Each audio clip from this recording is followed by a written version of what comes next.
Hello students, my name is Jitendra Kumar. I am your biology teacher. I welcome you all to the Biogenius NEET Prep.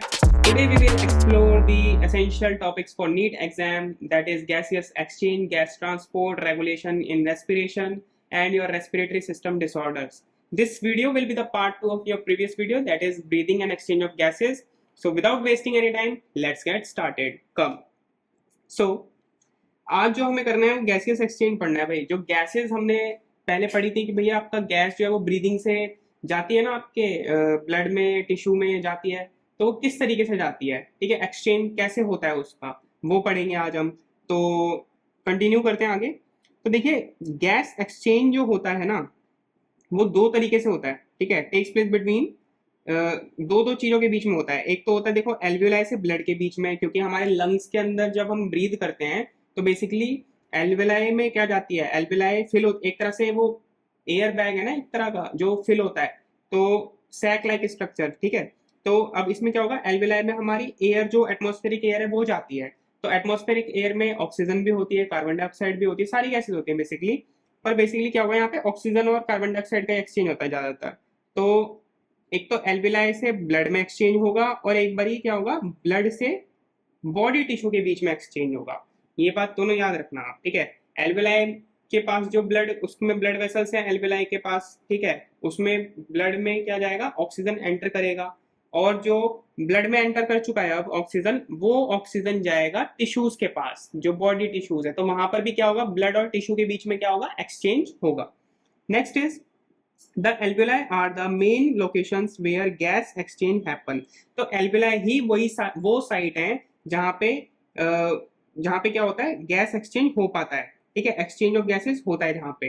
तो वही क्या है, main site है आपकी। Oxygen जैसे कि जिसे O2 कह रहे हैं हम, और carbon dioxide CO2 are exchange by simple diffusion which depend on several factors. अब देखिए, ये जो एक्सचेंज होता है ये कौन से प्रोसेस की हेल्प से होता है, ये होता है सिंपल डिफ्यूजन। सिंपल डिफ्यूजन क्या होता है, कोई चीज अपनी हाई कंसंट्रेशन से लो कंसंट्रेशन की तरफ जाएगी, ठीक है, या फिर मतलब ग्रेडियंट मैटर करता है इसमें, कि हाई ग्रेडियंट जहां से है चीज का किसी भी रिस्पेक्ट में, वो अपने लो ग्रेडियंट वाली जगह पे जाएगा, मूव करेगा। जैसे कि हाई प्रेशर से लो प्रेशर मूव करेगी गैस, ठीक है, यही होता है ग्रेडियंट, इसी को कहते हैं ना हम, हाई से लो जाना। तो बेसिकली क्या, कौन सा प्रोसेस है, दैट इज सिंपल डिफ्यूजन।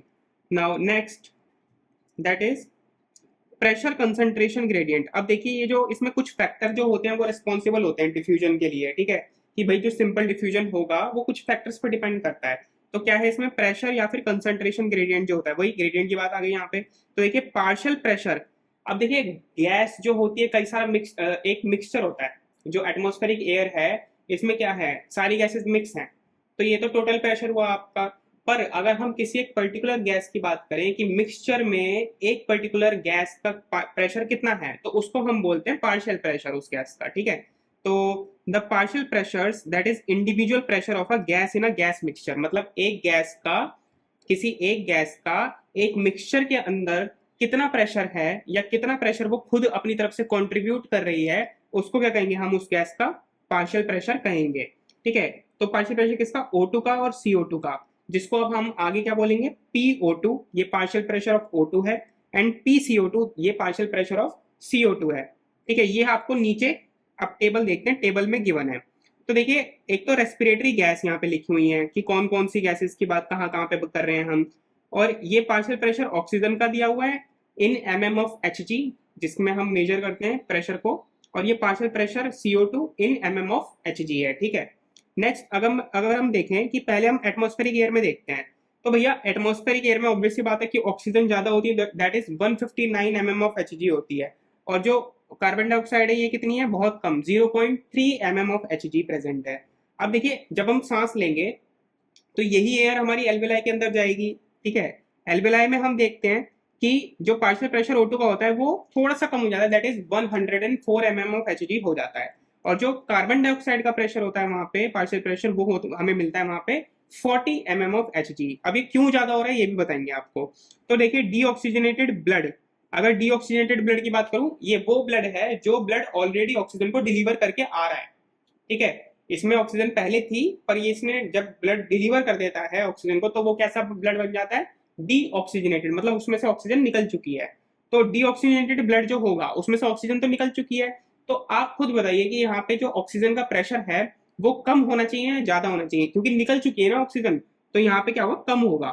तो 40 mm ऑफ Hg यहाँ पे क्या होगा, partial pressure of O2 present होता है ऑक्सीजन का, और यहाँ पे CO2 का ज्यादा होगा, क्योंकि भैया जब O2 निकल गई और CO2 ये लेके आ रहा है अपने साथ वापस, तो भैया CO2 यहाँ पे क्या होगा, ज्यादा होगा ना उसका पार्शियल प्रेशर, तो ये होता है 45 mm of Hg, partial pressure of CO2 in deoxygenated blood. Next is oxygenated blood की बात करें तो भैया इसमें ऑक्सीजन ऐड हुई होगी, क्योंकि ये वो ब्लड है जो अभी अभी लंग्स के अंदर आया है और इसमें ऑक्सीजन जो है ऐड की गई है, ठीक है, ऑक्सीजन इसमें डिफ्यूज हुई है बेसिकली सिंपल डिफ्यूजन से, तो ऑब्वियस सी बात है इसमें ऑक्सीजन का जो पार्शियल प्रेशर होगा वो ज्यादा होगा, तो 95 mm ऑफ Hg जो होता है इसमें पार्शियल प्रेशर ऑक्सीजन का हो जाता है, और 40 mm ऑफ Hg यहाँ पे क्या होगा, कार्बन डाइऑक्साइड का होगा, ऑब्वियसली कार्बन डाइऑक्साइड का कमी होगा ऑक्सीजन से, तभी तो हम उसको ऑक्सीजनेटेड ब्लड कह रहे हैं, ठीक है। अब टिश्यूज में हम जाते हैं तो टिश्यूज में देखते हैं हम कि 40 mm ऑफ Hg वहाँ पे ऑक्सीजन का क्या रहता है, पार्शियल प्रेशर रहता है, और कार्बन डाइऑक्साइड टिश्यूज में ज्यादा होती है क्योंकि वहां पे क्या चल रहा है, वहां पे रेस्पिरेशन चल रहा है सेल्स के अंदर, और वही कार्बन डाइऑक्साइड किसके लिए रिस्पॉन्सिबल है, 45 mm of Hg partial pressure of CO2 के लिए रिस्पॉन्सिबल है, किस कहाँ पे, टिश्यूज के अंदर। तो बेसिकली यहां से आपको मूवमेंट पता लगेगा, ठीक है। अगर एल्विलाई के अंदर ज्यादा है ऑक्सीजन, तभी तो वो क्या कर पाएगी, डीऑक्सीजनेटेड ब्लड जिसमें कम है ऑक्सीजन का प्रेशर, तो उसमें एंटर कर पाएगी ऑक्सीजन, और फिर कितना बना देगी उसको, 95 mm ऑफ Hg उसका बना देगी ऑक्सीजनेटेड ब्लड में, पार्शियल प्रेशर ऑफ O2, ठीक है। और यही सेम ऐसे हम यहाँ भी देख सकते हैं कि जब यहाँ पे एल्विलाई के अंदर इसका किसका, आपका पार्शियल प्रेशर ऑफ CO2 कम है और डीऑक्सीजनेटेड में ज्यादा है, तो डीऑक्सीजनेटेड से यहाँ से निकलेगा कार्बन डाइऑक्साइड और कहाँ पे आ जाएगा, एल्विलाई के अंदर, जो हम ब्रीद आउट कर देंगे, ठीक है। और ऑक्सीजनेटेड में तो ऑब्वियसली कम रहेगा ही रहेगा, जब यहाँ पे यहाँ से क्या होगा, जब इसमें ऑक्सीजन ऐड कर दी गई है तो यहाँ पे क्या होगा, कार्बन डाइऑक्साइड का पार्शियल प्रेशर कम होगा, और टिश्यूज में हमेशा हमें कार्बन डाइऑक्साइड का प्रेशर ज्यादा मिलेगा, क्योंकि वहां पे क्या चल रहा है, रेस्पिरेशन चल रहा है, ठीक है, रेस्पिरेशन चल रहा है, तो वहां पे लगातार कार्बन डाइऑक्साइड बनती जा रही है बाय प्रोडक्ट के तौर पे, और वहां पे 45 mm ऑफ Hg किसका, कार्बन डाइऑक्साइड का पार्शियल प्रेशर रहेगा, तभी वहां पे कार्बन डाइऑक्साइड कहाँ से, टिश्यूज से निकल के ब्लड में आ पाएगी, क्योंकि ब्लड में कितना है, ब्लड में है 40 mm of Hg, sorry blood में कितना है, हाँ 40 mm of Hg, oxygenated blood में है ना आपका 40 mm of Hg of partial pressure of CO2, तो यहाँ से 45 ज्यादा हुआ तो हाई से लो की तरफ क्या आ जाएगा, कार्बन डाइऑक्साइड मूव कर जाएगी, दैट्स इट।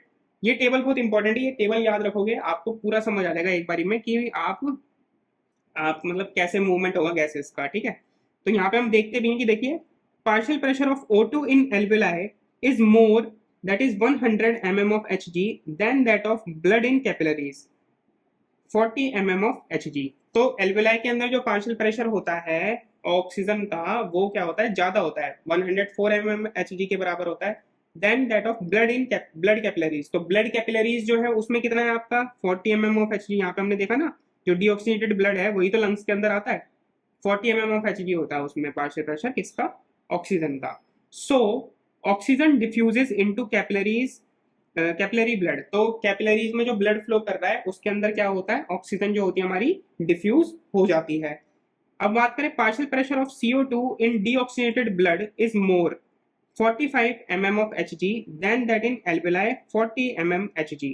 मतलब जो डीऑक्सीजनेटेड ब्लड है, जो ऑक्सीजन डिलीवर करके आ चुका है, उसमें जो पार्शियल प्रेशर किसका, CO2 का होगा, वो 45 mm ऑफ Hg होता है then that in alveoli. Alveoli में कितना है, 40 mm ऑफ Hg है वहां पे, तो CO2 जो होगी वो डिफ्यूज कर जाएगी एल्विलाई में, ठीक है, ब्लड से निकलेगी और एल्विलाई के अंदर क्या कर जाएगी, डिफ्यूज कर जाएगी वो। मतलब अब कार्बन डाइऑक्साइड आपके जो एयर कैविटी किसके अंदर, एल्विलाइज के अंदर प्रेजेंट है उसमें आ चुकी है, जब आप एक्सहेल करेंगे तो कार्बन डाइऑक्साइड बाहर आ जाएगी, ठीक है।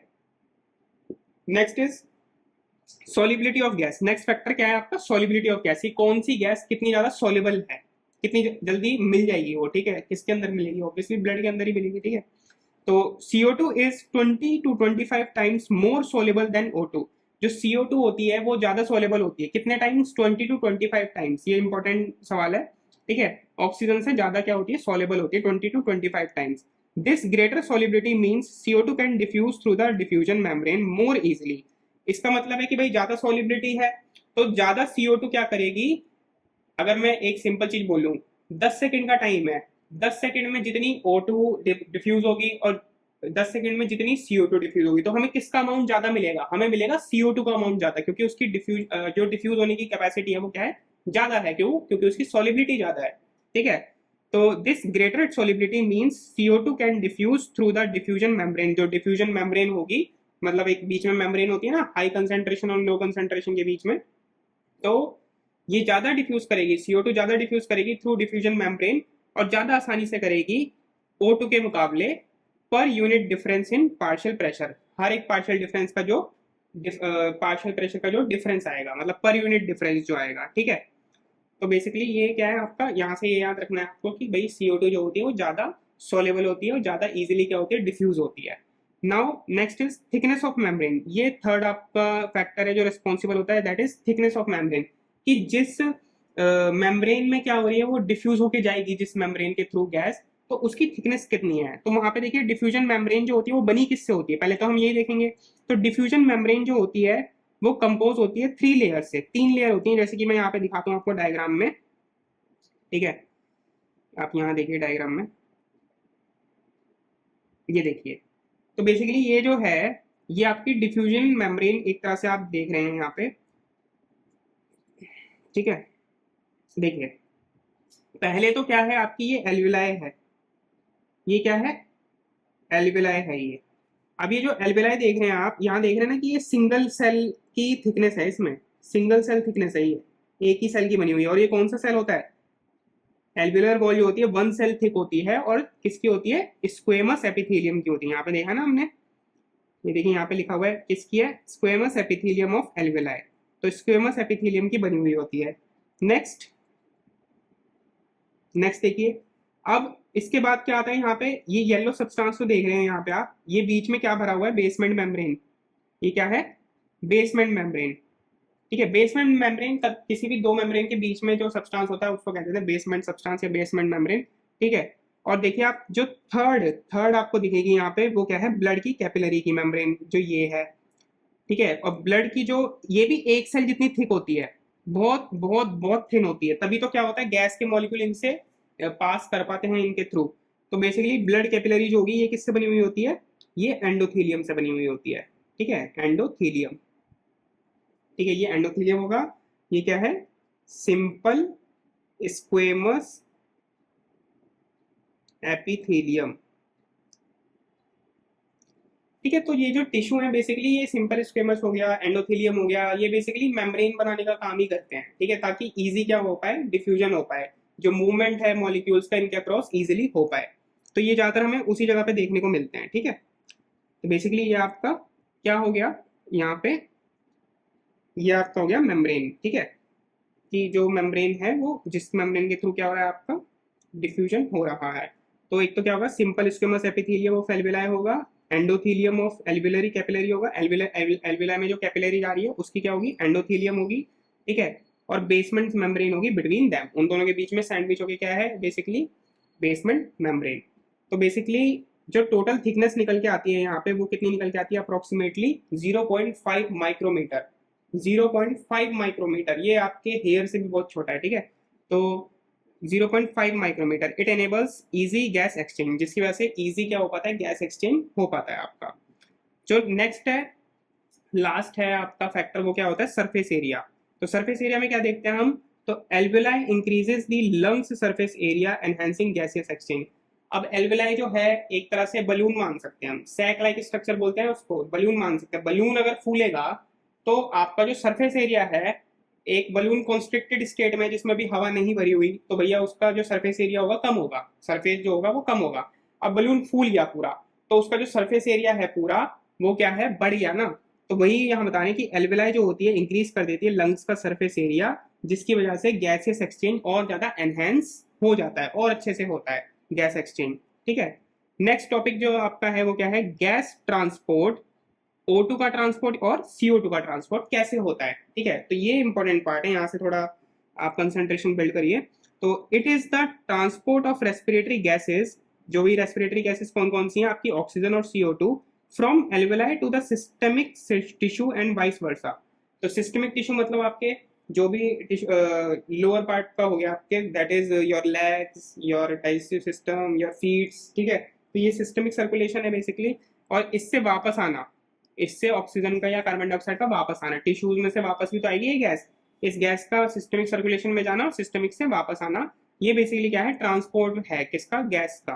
तो इसमें देखिए O2 का कैसे होता है, ये O2 का ट्रांसपोर्ट कैसे होता है। O2 transported from the lungs to tissues in two main ways, दो तरीकों से होती है, that is in physical solution, जो कि ब्लड प्लाज्मा। तो ब्लड में, ब्लड प्लाज्मा जो होता है बेसिकली उसमें अराउंड 3% जो O2 होती है वो डिसॉल्व होके जाती है, carried in the dissolve state through plasma. जो ब्लड में प्लाज्मा होता है हमारा, उसमें सिर्फ 3% ऑक्सीजन क्या होती है, डिसॉल्व होके जाती है। ऑक्सीजन याद रखना, ऑक्सीजन कितनी, 3%, ठीक है। प्लाज्मा में डिसॉल्व होके डिसॉल्व स्टेट में जाती है ऑक्सीजन, ठीक है। इसको क्या करेंगे हम, फिजिकल सॉल्यूशन या फिर ब्लड प्लाज्मा में। अब जो ऑक्सीजन ज्यादा ट्रेवल करती है, ज्यादा ट्रांसपोर्ट होती है, वो किस फॉर्म में होती है, ऑक्सी हीमोग्लोबिन की फॉर्म में। हीमोग्लोबिन एक पिगमेंट होता है रेड कलर का हमारे ब्लड में, जिसके अंदर आयरन कंटेनिंग पिगमेंट होते हैं, हीम कंटेंट होता है, और हीम कंटेंट जो होता है वो ऑक्सीजन को अपने साथ बाइंड करके रखता है, ठीक है। इसलिए वो एक तरह से ट्रांसपोर्ट मटेरियल का काम करता है, ठीक है। तो एज ऑक्सी हीमोग्लोबिन जाती है, ऑक्सीजन कैसे जाती है, 97%। तो 97% जो ऑक्सीजन है वो किस फॉर्म में जाएगी आपकी, ऑक्सी हीमोग्लोबिन की फॉर्म में ही जाएगी।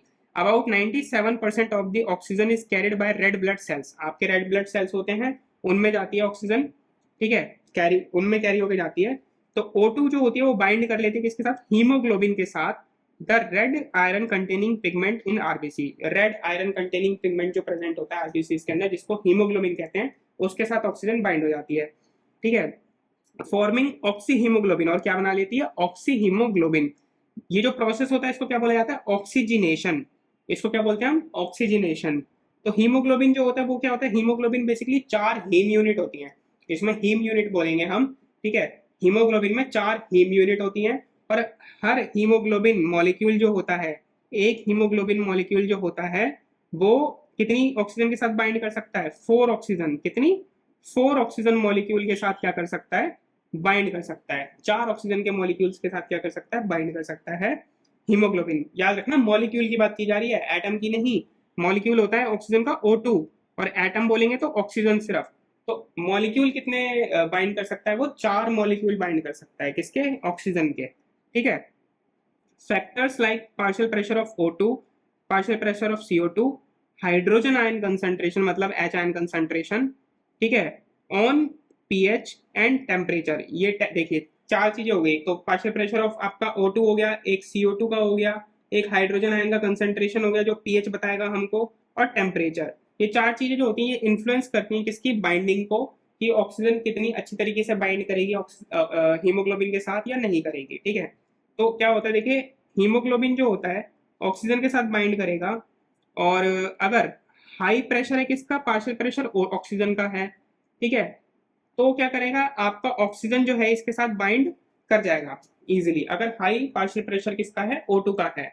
और किसका लो होना चाहिए, कार्बन डाइऑक्साइड का पार्शियल प्रेशर कम होना चाहिए, जो कि हमें लंग्स में देखने को मिलता है। लंग्स में पार्शियल प्रेशर ऑक्सीजन का ज्यादा होता है और CO2 कम होता है, तो हीमोग्लोबिन के साथ हमारी ऑक्सीजन बाइंड हो जाती है, तो क्या बना लेती है, Hb4O8, ठीक है।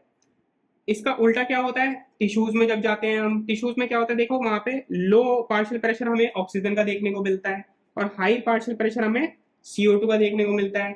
तो टिश्यूज में ये रिएक्शन उल्टी चल जाती है, जहाँ पे हीमोग्लोबिन अलग हो जाता है और ऑक्सीजन अलग हो जाती है। ये ऑक्सीजन निकल के कहाँ पे चली जाती है, टिश्यूज के अंदर चली जाती है, और किस में यूज कर ली जाती है, रेस्पिरेशन में यूज कर ली जाती है ये, ठीक है। तो ये प्रोसेस होता है इन एल्वेलाई।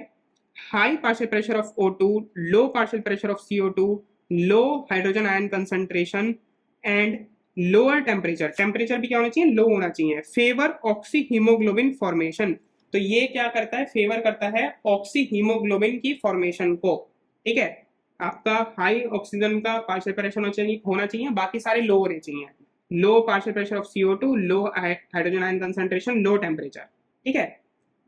नेक्स्ट इज, अब ये तो किसमें हुआ, एल्वेलाई में हुआ, क्योंकि वहां पे हमें ऑक्सी हीमोग्लोबिन बनवाना है ना, क्योंकि वहां पे ऑक्सीजन को बाइंड करवाना है, किसके साथ, हमें एंटर करवाना है ब्लड के अंदर, तो ब्लड में तो सिर्फ हीमोग्लोबिन ही प्रेजेंट है ना आरबीसी के अंदर, तो उसी के साथ बाइंड कर सकती है, तो वहां पे ऑक्सी हीमोग्लोबिन बनना चाहिए।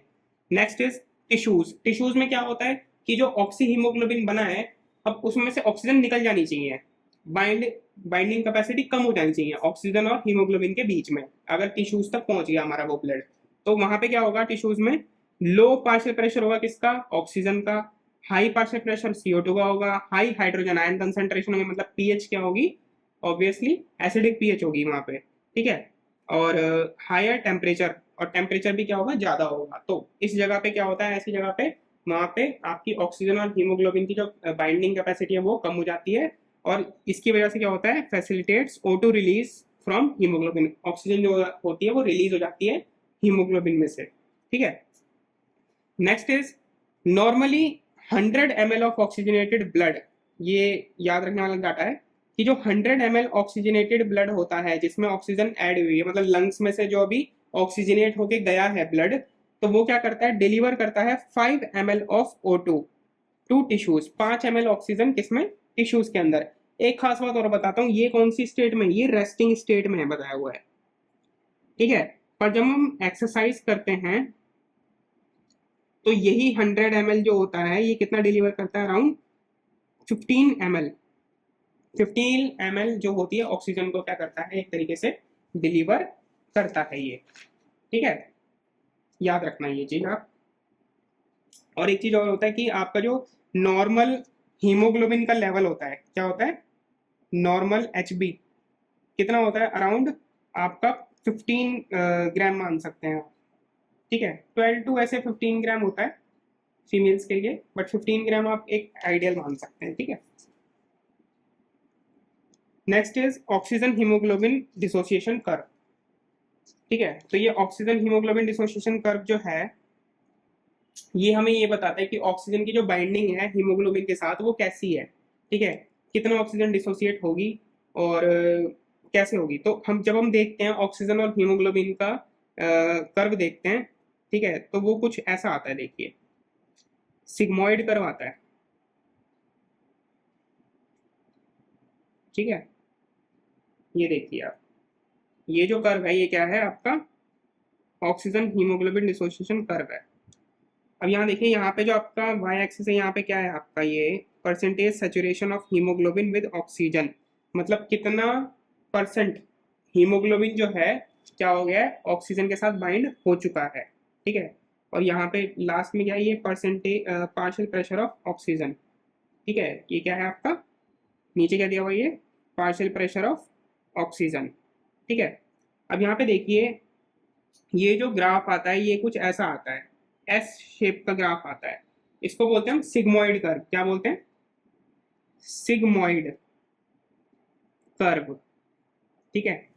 अच्छा ये बात याद रखना, ये जो शिफ्टिंग होती है इस पे क्वेश्चन पूछा जाता है कि इस कर्व की शिफ्टिंग कैसे होगी, अगर ये जो सिग्मोइड कर्व है अगर ये राइट साइड शिफ्ट हो रहा है, तो राइट साइड में हमें देखने को मिल रहा है क्या, राइट शिफ्ट होता है तो डिसोसिएशन जो होगा ज्यादा होगा टिश्यूज के अंदर, तो मतलब अगर हम देखें टिश्यूज में अगर ऑक्सीजन हीमोग्लोबिन डिसोसिएशन कर्व देखें तो वो थोड़ा हमें राइट साइड को मिलेगा, ऐसा थोड़ा आगे की तरफ बना हुआ मिलेगा हमको ऐसे, ठीक है।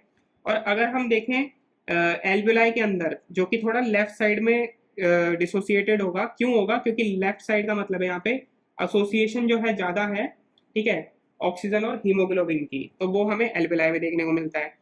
एक जगह और है, अगर हम यहाँ पे बात करते हैं किसकी, एक मायोग्लोबिन करके क्या होता है, हीमोग्लोबिन जैसे होता है ना, एक ऐसे ही मायोग्लोबिन पिगमेंट भी होता है, तो मायोग्लोबिन पिगमेंट जो होता है, ये मायोग्लोबिन पिगमेंट का, सॉरी,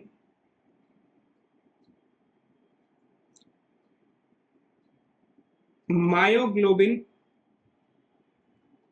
पिगमेंट का भी कर्व हो सकता है, क्यों हो सकता है, क्योंकि मायोग्लोबिन पिगमेंट जो होता है इसकी क्या होती है, हाई एफिनिटी होती है, हाई एफिनिटी टुवर्ड्स O2, मतलब बहुत टाइटली बाइंड करता है किसके साथ, ऑक्सीजन के साथ, ये हमें इन्फेंट्स में देखने को ज्यादा मिलता है, ठीक है।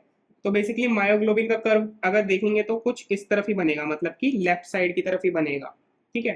क्योंकि ज़्यादा इसकी क्या हो रखी होगी, बाइंडिंग हुई हुई होगी, ठीक है, ऑक्सीजन के साथ। तो बेसिकली ये आपका ऑक्सीजन डिसोसिएशन कर्व हो गया, ठीक है। नेक्स्ट हम देखते हैं, देखिए यहाँ पे लिखा है कि जो एस शेप्ड सिग्मॉइड कर्व है ये शो करता है, shows the percentage saturation of haemoglobin with O2 against partial pressure of CO2। मतलब भैया आपका जो पार्शियल प्रेशर है ऑक्सीजन का, उसके कंपैरिजन में कितना परसेंट जो हीमोग्लोबिन है वो क्या हो रहा है, बाइंड कर रहा है आपके ऑक्सीजन के साथ। It helps to study how factors, ये हमें क्या हेल्प करता है बताने में, ये हमें बताने में हेल्प करता है कि जैसे कुछ फैक्टर्स होते हैं, आपका पार्शियल प्रेशर ऑफ CO2 होता है, ठीक है, हाइड्रोजन आयन कंसंट्रेशन होता है, ये कैसे अफेक्ट करते हैं किसको, ऑक्सीजन की बाइंडिंग कैपेसिटी को, किसके साथ, हीमोग्लोबिन के साथ। जो बाइंडिंग का ऑक्सीजन की जो बाइंडिंग कैपेसिटी किसके साथ, हीमोग्लोबिन के साथ, वो कैसे अफेक्ट होती है इन फैक्टर्स की प्रेजेंस में, वो हमें ऑक्सीजन डिसोसिएशन कर्व से पता लगता है। नेक्स्ट आपका क्या है, CO2 ट्रांसपोर्ट। अब कार्बन डाइऑक्साइड का ट्रांसपोर्ट देखते हैं।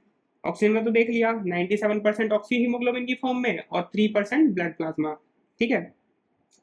अब देखिए ट्रांसपोर्ट ऑफ CO2 जो होता है ये कैसे होता है, फ्रॉम टिश्यूज टू लंग्स, ऐसे ही होता है, टिश्यूज में से निकलेगी और लंग्स के अंदर आएगी कार्बन डाइऑक्साइड। तो होता कैसे है, in tissues partial pressure of CO2 is high and partial pressure of O2 is low. सही बात है, वहां पे क्योंकि रेस्पिरेशन चल रहा है तो ये हाई होने वाला है पार्शियल प्रेशर ऑफ CO2 का। In lungs partial pressure of CO2 is low, वहां पे कम होता है, और partial pressure of oxygen is high, वहां पे पार्शियल प्रेशर ऑक्सीजन का हाई होता है, क्योंकि अभी अभी हमने एयर, फ्रेश एयर ब्रीथ की हुई होती है अंदर, ठीक है। This favours carbon dioxide transport from tissues to lungs, यही क्या करता है, फैसिलिटेट करता है आपको जो कार्बन डाइऑक्साइड ट्रांसपोर्ट होता है टिश्यूज से लंग्स के अंदर। ये 3 तरीकों से होता है। 3 तरीके क्या है देखिए आप, 3 तरीके हैं।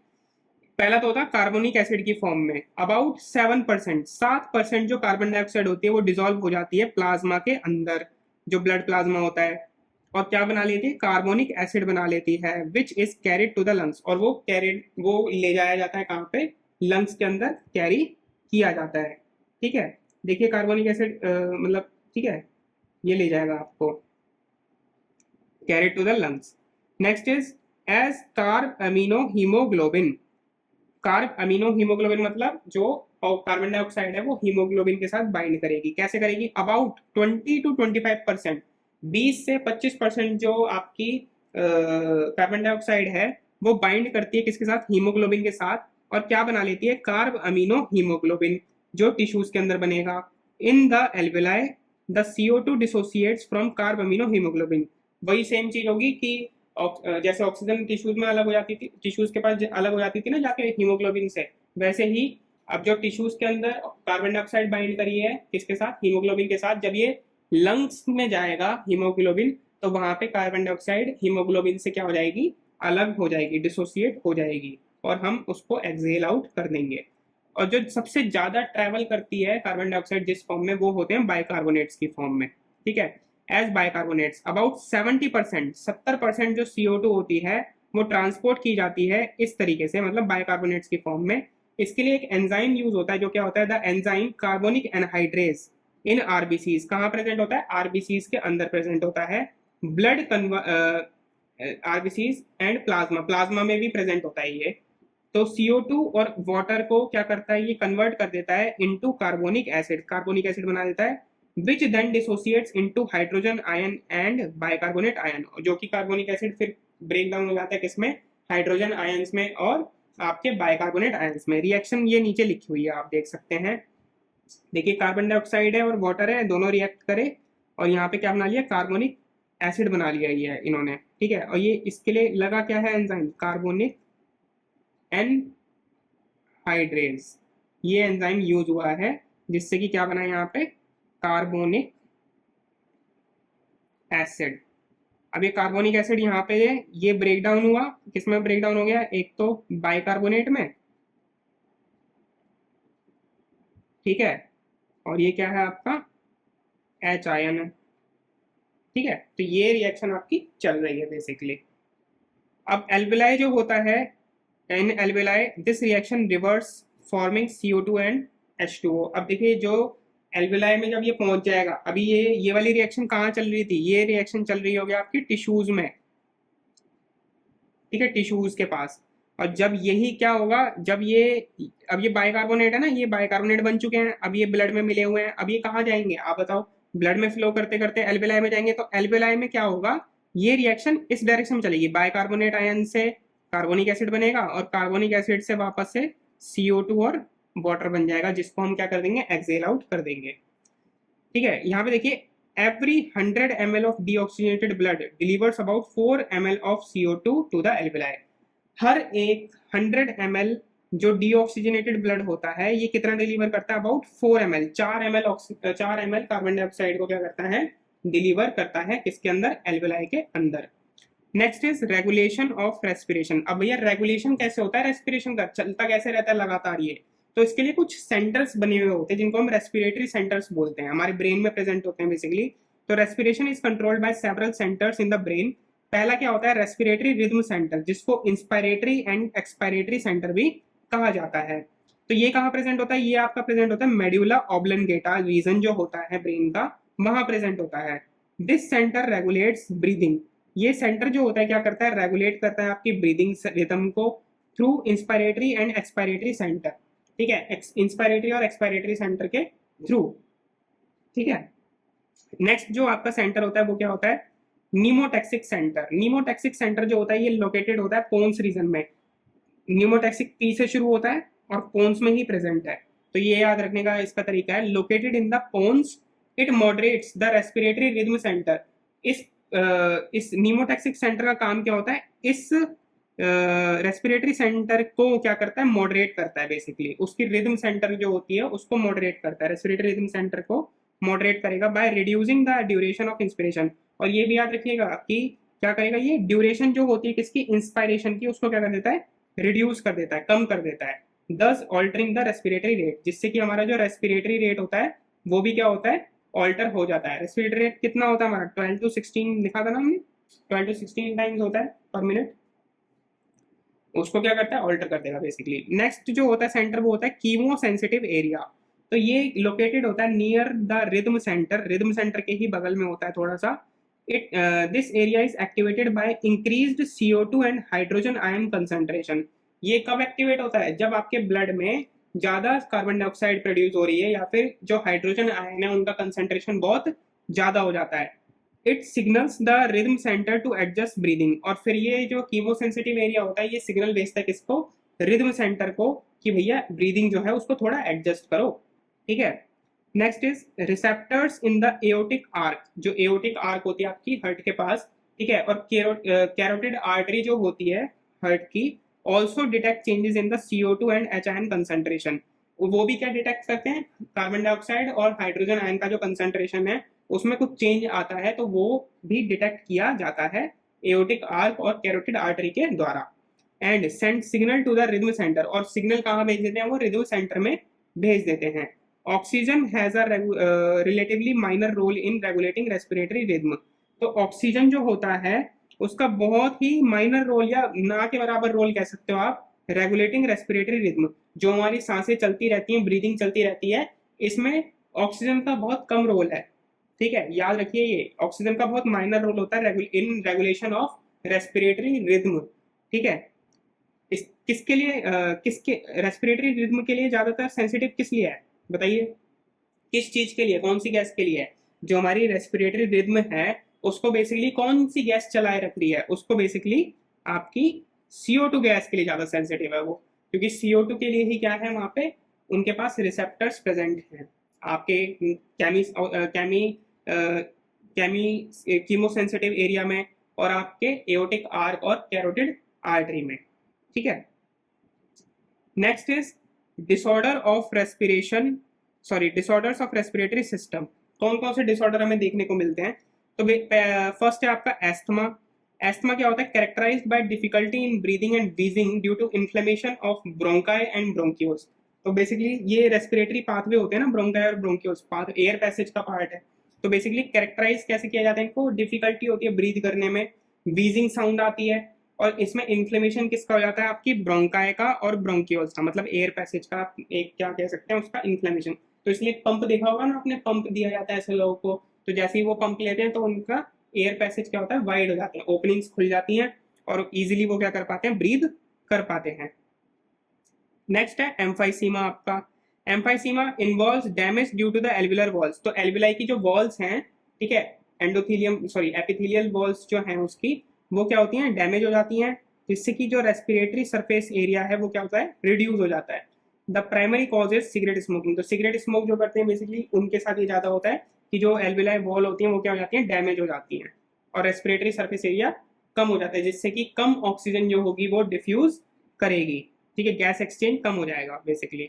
Next is occupational respiratory disorder. जो काम करते हैं लोग, जैसे सीमेंट फैक्ट्रीज होती हैं, मार्बल फैक्ट्रीज होती हैं, तो बेसिकली वो या उनके पास ही ज़्यादा डिसऑर्डर देखने को मिलता है। तो excessive dust exposure in certain industry, जहाँ पे एक्सेसिव डस्ट का एक्सपोजर देखने को मिल रहा है इंसानों को, ठीक है, can overwhelm the bodies defence mechanism. तो बॉडी का एक डिफेंस मैकेनिज्म होता है, बॉडी खुद भी थोड़ा सा जो डस्ट पार्टिकल्स हैं उसको बाहर मूव कर देती है। हेयर्स होते हैं, म्यूकस होता है, वो मिक्स होके उसमें वो बाहर आ जाता है बेसिकली डस्ट। पर जब बहुत ज़्यादा ही डस्ट आए जा रही है तो हमारी बॉडी भी उसको बाहर नहीं निकाल पाती है, जिसके कारण क्या होता है, डिफेंस मैकेनिज्म को भी क्या करता है, ओवरवेलम कर देता है वो चीज़, और लीडिंग टू इन्फ्लेमेशन, और वहाँ पे सूजन या फिर इन्फ्लेमेशन स्टार्ट हो जाती है। एंड एक कंडीशन जनरेट हो जाती है फाइब्रोसिस की। फाइब्रोसिस किसको कहते हैं हम, growth of fibrous tissue. Lungs के अंदर फाइब्रस टिश्यू बनने लग जाता है, मतलब जो अभी तक एयर कैविटीज थी, मतलब हवा जहां जा रही थी, अब वहां पे फाइबर्स बनने लग जाएंगे, ठीक है, फाइब्रस टिश्यू की ग्रोथ हो जाएगी लंग्स के अंदर।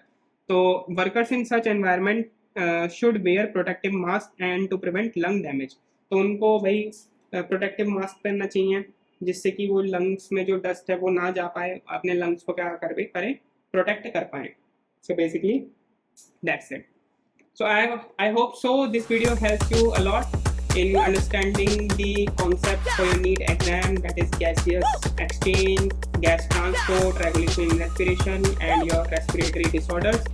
And don't forget to like, share, and subscribe to the Biogenius NEET Prep. And if you want any other topic or you have any queries, so you can always comment below. And you can also check out my previous videos for NEET preparation, and join my social media community through my Telegram link. I'll pin down it in the description. And happy studying. Wish you all the best for your exam. Keep studying. Bye. Thank you.